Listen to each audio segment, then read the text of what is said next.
Okay, hi everyone, this is Rashmi. आप सभी का या रश्मि सिन्हा चैनल में बहुत बहुत स्वागत है। मैं आज डिस्कस करूंगी आपके साथ हाईएस्ट रेस्पॉन्स रेशियो नेक्स्ट का सेकंड एग्जांपल। ठीक है, अब इस एग्जांपल में हम लोगों का जो फर्स्ट एग्जांपल मैंने लिया था सीपीयू सीडलिंग एल्गोरिदम का, उसमें सारे प्रोसेस का अराइवल टाइम सेम था, 0 था। लेकिन ये जो एग्जाम्पल है इसमें आपके प्रोसेस का अराइवल टाइम डिफरेंट है। देखिए, प्रोसेस P1 0 टाइम में आया है, इसका एग्जीक्यूशन टाइम 4 दिया हुआ है। P2 2 टाइम में आया, एग्जीक्यूशन टाइम 1 दिया हुआ। P3 5 टाइम में आया, एग्जीक्यूशन टाइम 2 दिया हुआ।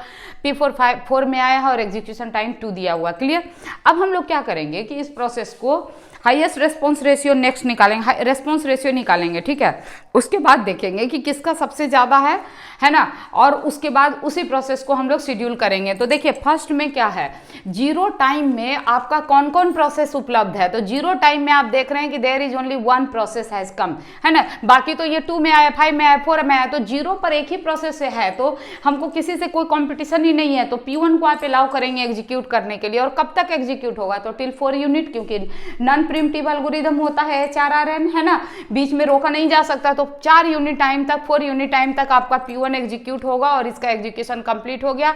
P1 प्रोसेस रेडी क्यू से आउट हो गया। जिसका भी प्रोसेस का एग्जीक्यूशन कंप्लीट होगा वो आउट हो जाएगा।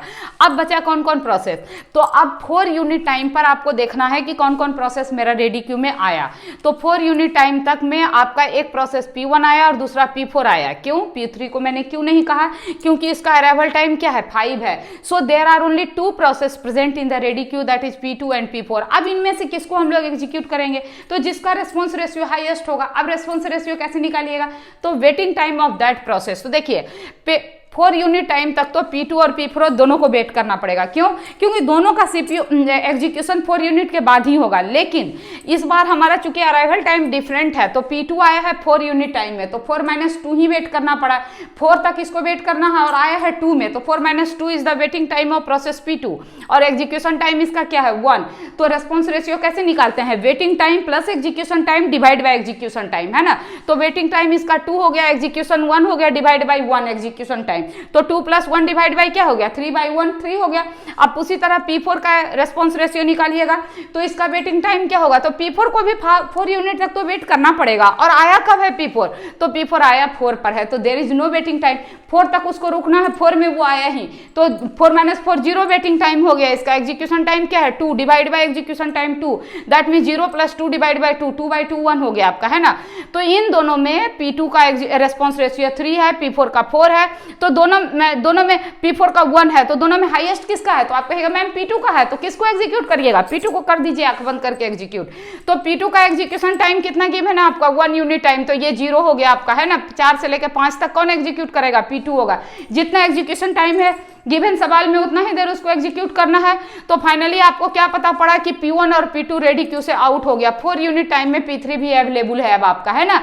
तो फाइनली अब जो रेडी क्यू में प्रोसेस है वो कौन कौन मौजूद है, तो ओनली P3 एंड P4, यही दोनों प्रोसेस मौजूद है। अब इन दोनों का फिर हम रेस्पॉन्स रेशियो निकालेंगे। कैसे निकालेंगे, वेटिंग टाइम ऑफ P3 को कब तक वेट करना पड़ेगा, 5 यूनिट टाइम। लेकिन आया कब है, 5 पर, तो 5 - 5 वेटिंग टाइम क्या हो गया, 0, प्लस एग्जीक्यूशन टाइम क्या है, 2 डिवाइड बाय एग्जीक्यूशन टाइम यानी 2, तो 0 + 2 डिवाइड बाय 2 1 हो गया इसका रेस्पॉन्स रेशियो। और P4 का क्या हो गया, तो देखिए P4 को भी 5 यूनिट तक तो वेट करना पड़ेगा, लेकिन ये आया है 4 में, तो 5 - 4 1 ही यूनिट वेट करना पड़ा। और एग्जीक्यूशन टाइम क्या है, 2, तो 1 + 2 डिवाइड बाय 2 आपका हो गया कितना, 3/2 यानी 1.5। अब इन दोनों प्रोसेस में हाईएस्ट रेस्पॉन्स रेशियो किसका है, तो 1.5 यानी P4 का है ना। तो नेक्स्ट जो प्रोसेस आपका एग्जीक्यूट करेगा वो कौन सा करेगा, P4 करेगा। और कितना देर करेगा, तो चूंकि इसका 2 यूनिट टाइम गिवन है, तो 5 to 7 तक ये एग्जीक्यूट करेगा। काम खत्म हो गया। अब अकेला एक प्रोसेस रेडी क्यू में बचा, दैट इज P3, है ना। तो इसको एक अकेला को तो कुछ करना नहीं है, उसको तो एग्जीक्यूट करा देना है। सो करा दीजिए प्यार से इसको एग्जीक्यूट। कितना यूनिट टाइम तक, तो सवाल में 2 दिया हुआ है, तो 7 से लेकर 9 तक P3 आपका एग्जीक्यूट करेगा। चार्ट जब बन गया तो सारा काम आसान। हम लोग फिर से निकालेंगे एवरेज वेटिंग टाइम और फिर से निकालेंगे एवरेज टर्न अराउंड टाइम। यही तो 2 काम करते हैं हम लोग हर शेड्यूलिंग में, है ना। तो वेटिंग टाइम P1 का क्या होगा, 0 टाइम में आया था और 0 में ये एग्जीक्यूट हो गया। सो 0 - 0 वेटिंग टाइम 0 हो गया।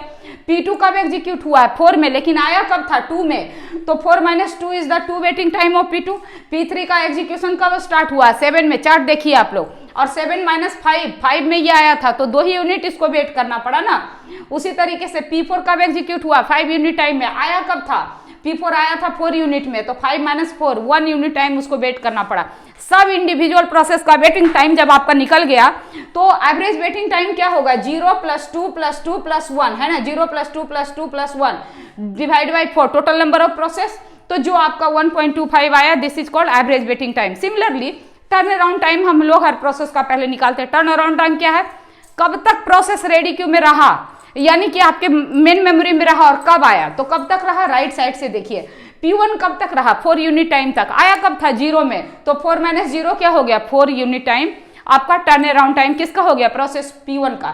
P2 कब तक रहा, 4 यूनिट टाइम, आया कब था, तो आया था 2 में, तो 5 - 2 कितना हो गया, 5 तक रहा ना P2 और आया था 2 यूनिट टाइम पे, तो 5 - 2 3 हो गया इसका टर्न अराउंड टाइम। P3 कब तक रहा, 9 यूनिट टाइम में, तो देखिए 9 माइनस आया कब था, 5 में, तो 9 - 5 ये total 4 unit time main memory में रहा।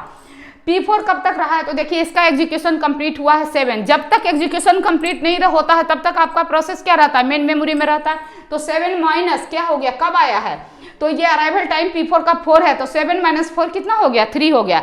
So finally what is this, 4 + 3 + 4 + 3 divide by 4, now this is average turn around time of this process, है ना। तो इस तरीके से हम लोग HRRN में क्या करते हैं, एवरेज टर्न अराउंड टाइम और एवरेज वेटिंग टाइम निकालते हैं। क्लियर, तो हमको लगता है कि आप लोग को बहुत अच्छे से ये एल्गोरिथम समझ में आ गया, तो प्लीज वीडियो को लाइक करके शेयर जरूर करिएगा और कमेंट करके बताना नहीं भूलिएगा वीडियो कैसा लगा आप लोग को, ठीक है। तो बहुत जल्दी आपके साथ नए सिबलिंग एल्गोरिथम में हम आपसे मिलेंगे, तब तक take care, bye, thank you so much.